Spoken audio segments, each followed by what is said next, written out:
Okay, the day I've been waiting for. These Barbados cherries are looking really good. Nice and plump. Really big cherry. Got a few of them on here.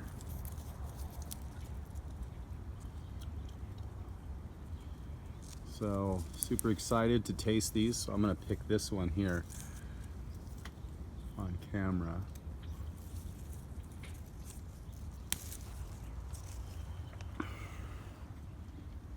Look how beautiful that is. Maybe could have left it on for another day, but like, I don't really want the bugs to get it. So I'm gonna eat it now. Oh my gosh. Yellow pulp. There's 3 seeds inside each one of these. I've tried to sprout them. Haven't done that yet. But I have rooting the cuttings right now, so I'll show you that in a second. Here's the seeds.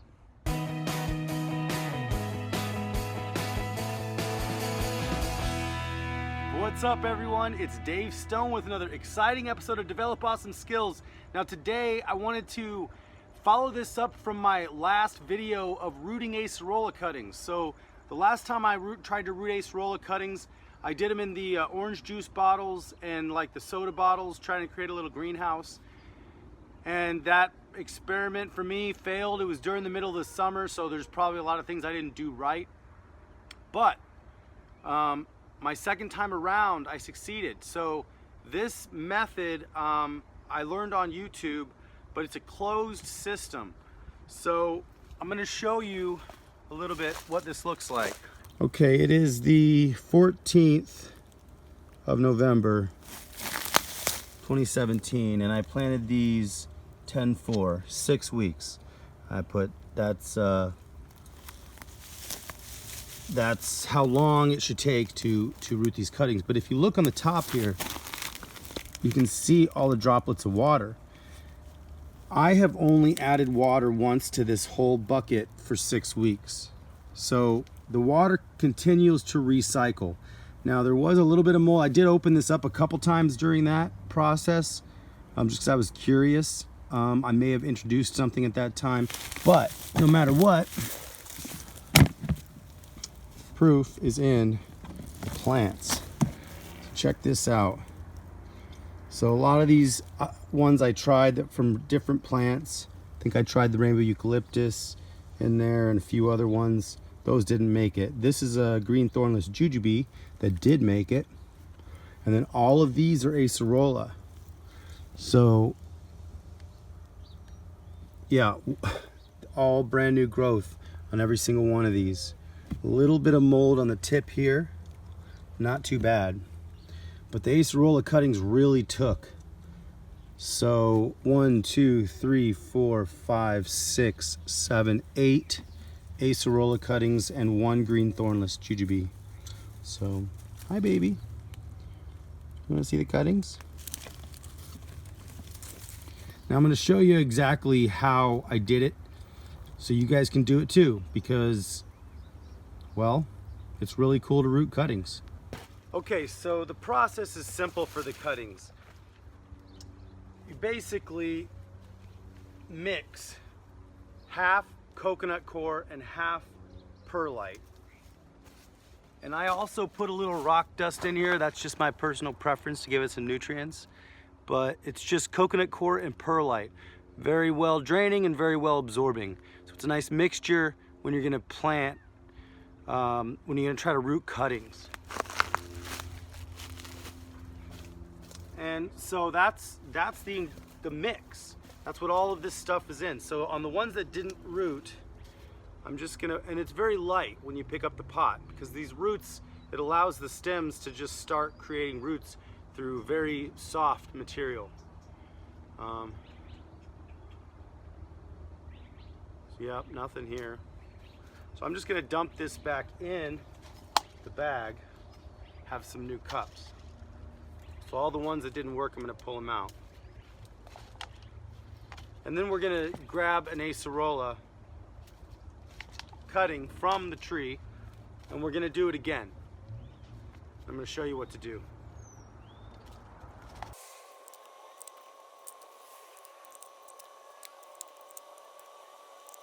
All right, so here's the haul. Some really nice new growth coming out of this Acerola cherry, and then this green thornless jujube is doing real nice too. So okay, so I'm here at the Acerola plant that I have in the front yard, one of them, and I'm gonna take a cutting from it. So I'm gonna show you guys what to do on how to take your cuttings. First off, find the branch that you want to cut, and if it has a few shoots off of it, then that's okay, because you can transplant those too. You can try to root that. So I usually kind of go down until I'm going to get a handful of cuttings. So I'm going to go down to this branch, cut it nice and clean at an angle. See that? Just real quick and clean. Now you have this branch. So what you're going to want to do is two things. You want to make sure as you make your cuttings that you make sure you know which way is pointing up. And you will, because they're going to have leaves on them, and you're going to keep some leaves on them. You're just going to cut them in half. So I'm going to start like up in here. Just take this little tip off. I'm just going to put them in a little pile. Then I'll kind of go down a few nodes. A few more.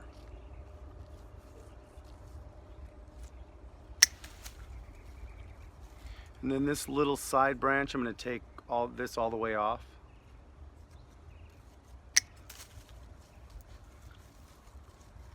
I'm going to bring this one down to like right here. So I have two side branches there, so I could leave those ones on. Bring this one down to here.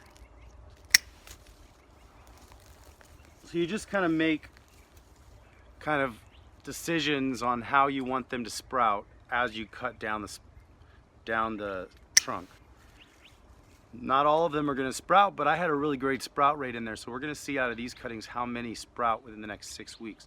So then all you do is leave them in there. You leave them in the bucket for 6 weeks. You water them nicely that first time, fill up the bucket just like a little bit, and I'll show you, and then you close it, and then you come back 6 weeks later and you leave it in a shady spot. In the winter time, you can even leave it in a sunny spot. So it's pretty interesting. So now what you're going to want to do, so now we have all these cuttings. Let's see how many we have. We have 1, 2, 3, 4, 5, 6, 7, 8. So there's 8 cuttings that we can try to sprout off that one pruned branch. So when you prune, you could try to sprout some cuttings off some of your favorite trees. Okay, so this is how you prepare your cuttings. First, you're going to want to take the bottom few branches off. That's going to be the place where your roots are going to come out. I'd even take these ones off here. And you can leave a little joint, because sometimes things like to sprout out of joints. And all these top leaves, you're going to want to cut them in half. You just don't want the plant, you want the plant to really focus on new growth. And since this is kind of like a little greenhouse, the leaves still soak up the sunlight. So this cutting is prepared. Now the other thing that I like to do is just take and score each side just a little bit, just pull the bark off around it a little bit. And then I do have some rooting hormone inside, which I think I will use, because I did use it on those. So we'll dip it in a little rooting hormone, and then we'll put it in the coconut core and perlite mixture with a little bit of rock dust. So same thing here. Pull these bottom, there's a little branch on the bottom, we're just gonna cut that off.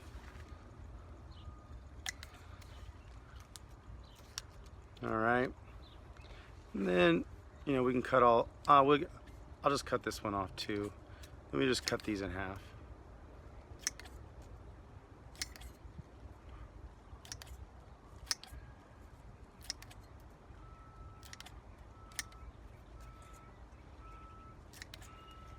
And it creates such a humid environment that when you look at them, after you put them in, like a week in, which you shouldn't open the box because it'll let the humidity out, but they're dripping. The leaves have water droplets on them because it's recycling the water. So I'll just see how this one does. It's kind of a big one. Maybe I'll cut this branch off and reroot this cutting too. So pull these bottom few off and cut this in half. One more. Pull these off. Cut the leaves in half.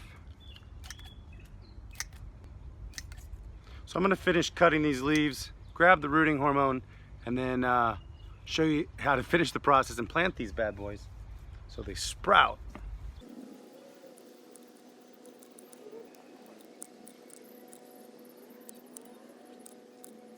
I think I'll leave this little new growth piece on. We'll see what happens.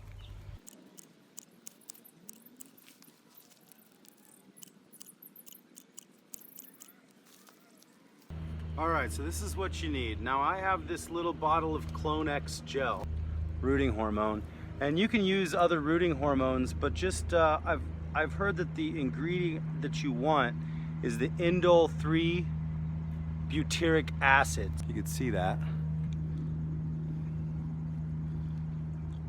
So indole 3 butyric acid is the one that you want in the rooting hormone. So you can use any brand that you want. You want to transfer some rooting hormone from the container to a little vessel so you don't contaminate the whole container. So you want to keep this capped as much as possible. So I got a little container here to measure shots. So I'm going to mix this stuff together that I just used with the other mixture that I already made. It's half coconut coir that's been rehydrated that you can get on Amazon, and half perlite. You can get it at any kind of big box store for that. So I'm gonna take the cups and I'm just gonna fill them up. Don't really pack them down too much. I'm gonna put 9 of them in here. You can just pack them down like that.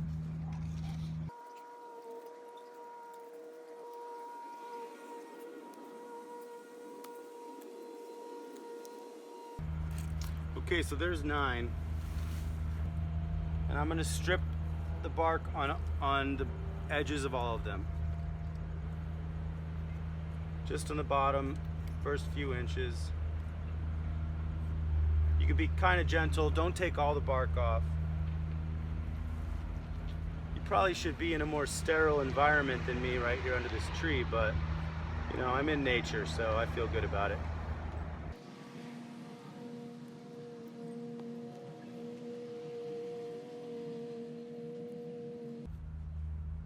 We'll see if some of the newer growth sprouts better or if some of this older, thicker growth sprouts better. Good experiments to try at your house. Okay, got all the cuttings, so now what I'm going to do is I'm going to pour some of this rooting hormone in my little vessel.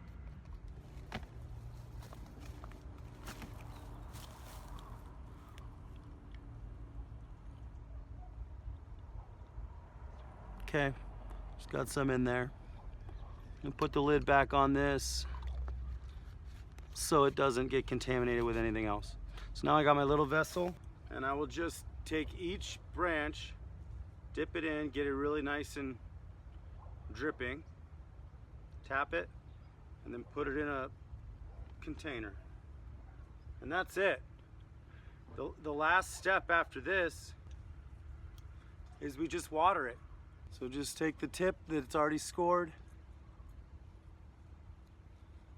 get it nice and all over, and then just stick it in.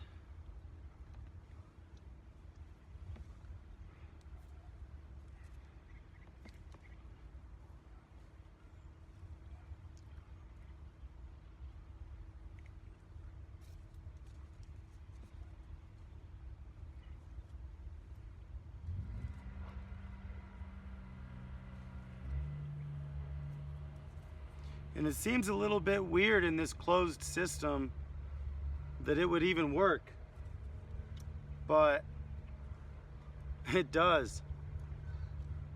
Yep, 9. So I got them all in there, and you don't want to use the rest of this. You don't want to put it back in the container. So if you're gonna root some more stuff, do it now. Otherwise, you got to get rid of it. Well, you just don't want to put it back in the container because it could contaminate it. So that's it. So the last step for this is we're gonna give it a little bit of a water. We're gonna put the date on the outside of this bucket, and we're gonna close it and leave it closed for 6 weeks in the shade, but in the winter it's okay to leave it in the sun.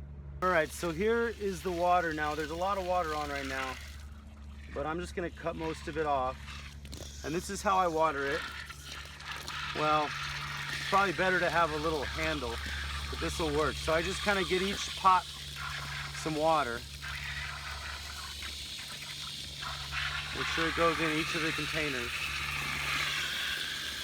Wow, it's coming out fast now. There it goes. And then I just fill up the bottom.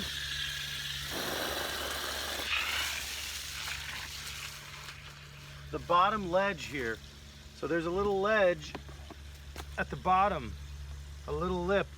So I just put water in. You can see that. So it just fills up that little bottom edge like a little trough. And then after that process, you just cover it up and you let it build droplets on the top and drop back on the leaves.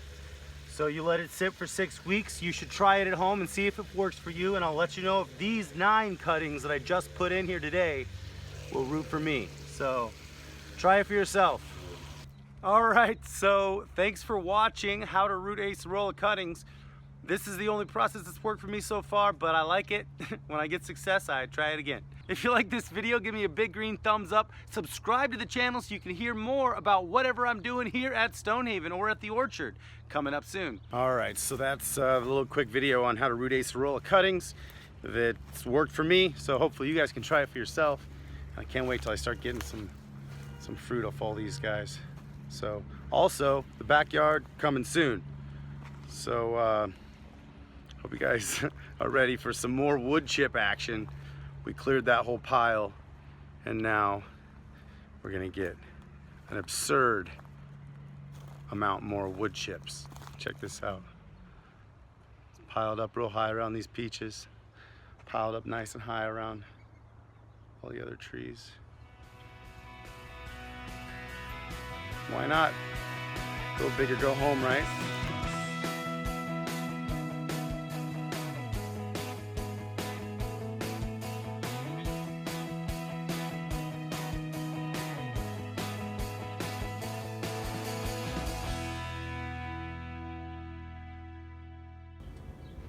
There's one of my Acerolas starting to ripen up, and there's a whole bunch I didn't even notice on this branch.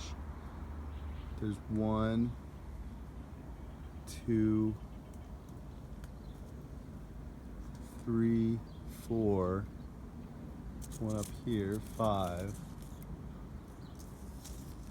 I got 1, 6.